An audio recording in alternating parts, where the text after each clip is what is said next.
At networking events, this is very baseline, but obviously introduce yourself, ask them what you do, ask them what they do, give them a card. Anita was very good at this tonight.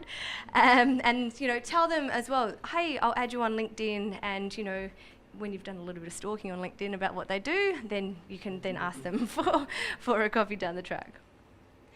Now, a side note on elevator pitches. Some people I speak to would rather drink blood than sort of say, hi, I am Rachel from I Hate My Job and this is what I do. They just hate the idea of an elevator pitch. So what I say to that is, if you ever find yourself at a networking event or a barbecue or anything else where you're having to sort of talk about what you do, and I would highly recommend talking about what you do all the time, the trick is to turn it into a statement about what you're passionate about. So an example here is, instead of me saying, robotically, I hate my job and then launching into my whole spiel, I would say, I'm Rachel, I'm a career navigator, and I'm really passionate about helping people find the work that they love. It's a very different pitch or different sentence to a robotic elevator pitch. Another trick is, and this is probably used a little bit more in business, is saying what problem you solve. And so in this instance, I would say, if I was talking to a new prospect within the corporate world, I would be saying, I'm Rachel, I'm a career navigator. Say if I was pitching to a corporation thinking about employee engagement, I help unhappy staff love going to work again. It's very, very quick, it's very succinct, but it has a lot of meaning to it, and it makes me it's easier to say. So that's some really good tricks to think about with elevator pitches. So life coaching. So I'm going to do one real quick thing and get some people moving. I need some volunteers from the audience. I need 4 volunteers, please, so I can show you a really quick technique. Rohit, great. Ben, I saw your hand go up. Yes, great. And I need, so you 3 stand there and sort of talk amongst yourselves. And I need one more, John. Okay. So what I'm going to teach you is, when has anybody been to a networking event here and no one? Like, your company has sent you to an event or a conference, and you're in that sort of time before a conference, and you're sort of standing around with your cup of tea and those awful Arnott's biscuits, and you're like, oh my God, would somebody talk to me, please? And so you're sort of like, hello, hi. You're standing on your own. So, you talk to the one person that's standing on their own. You 3 talk amongst yourselves. So what I'm going to do is teach you how to meet multiple people at a networking event and how to move on from the first person that you met when it gets a bit weird. Okay? Okay. So I'll talk you through it as we go. So you guys are literally talking amongst yourselves. Okay. So, Hi, I'm Rachel. I'm a career navigator at I Hate My Job. What do you do? I'm a research manager. Okay, which company do you work for? I work for a company called Navigator. Okay, and what do they do? They build knowledge management software. Oh, very interesting. Not really, but... Okay. Okay, and so you would ask me what I do? And what do you do? What's career navigation all about? Okay, so career navigation is basically about guiding people through career discovery, career design, and career coaching in their careers. And we help both individuals and organisations basically be happy about going to work again. Wow. How did you get into that line of work? Well, I've been in HR and recruitment for a long time, and I decided that the candidate community was missing out on an amazing service. So that's how I launched the business. Wow, very good. Okay, so would you like my card? Yes. Okay, I get 5 cards. So, yes, I would love your card. Okay, so generally, obviously that's pretty quick, but kind of that's sometimes all the time you need. A little bit of question, a little bit of back and forward, but you don't really need more than a couple of minutes per person, right?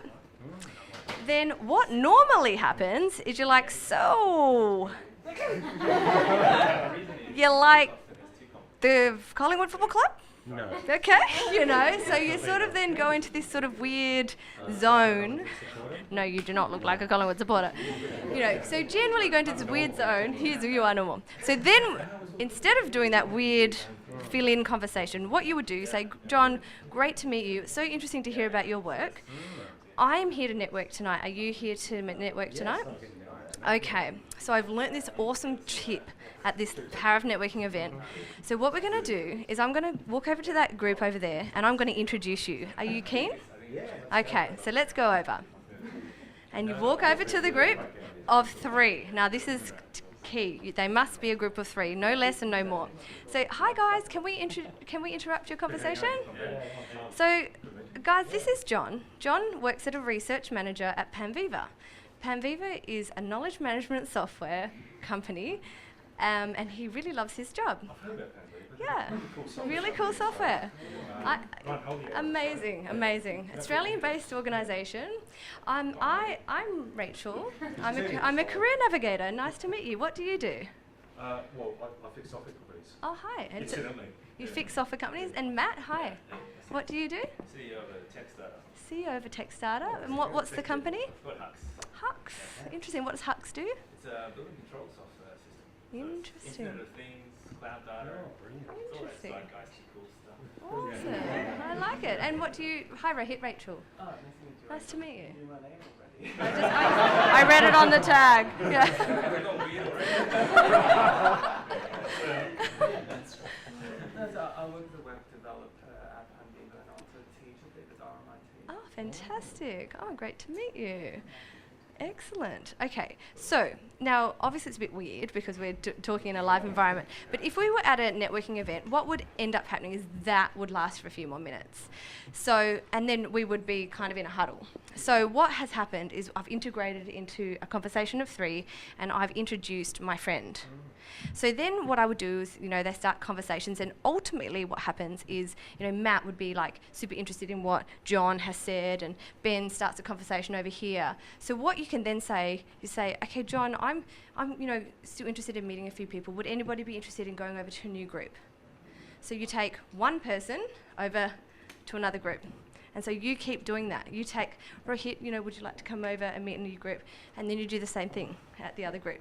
So you are literally like, boom, introducing everyone to everyone on the night, right? And it works. And I've done it, and I've met 20 people on one night, and they think you are like the host. Okay?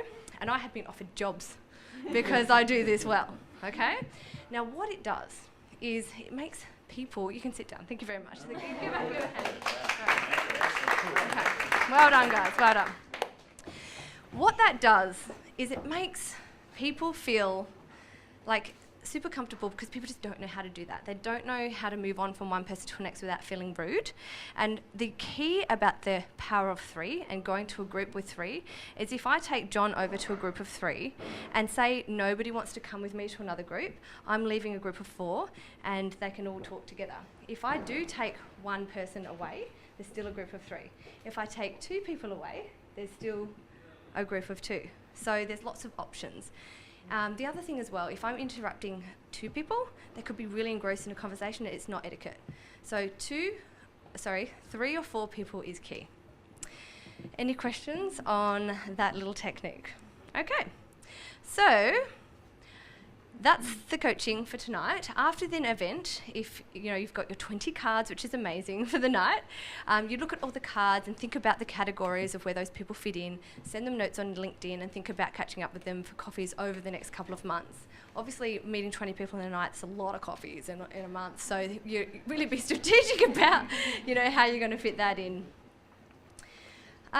If they're not quite right, so as Jessica sort of mentioned, if they're not right, it's just not a good match for you, then certainly still reach out to them and say, look, great to meet you. If I can be of assistance to you in the future, then please get in contact with me.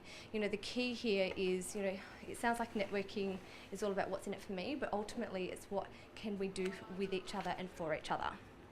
Because it's not about the quantity, it's about the quality, but it's not just about the quality of your network and what they can give you to you, it's about how much you can help them and nurture them, as well, so that down the track, they're like, hey, that was that awesome person who helped me out that time, of course I'm going to help them out now.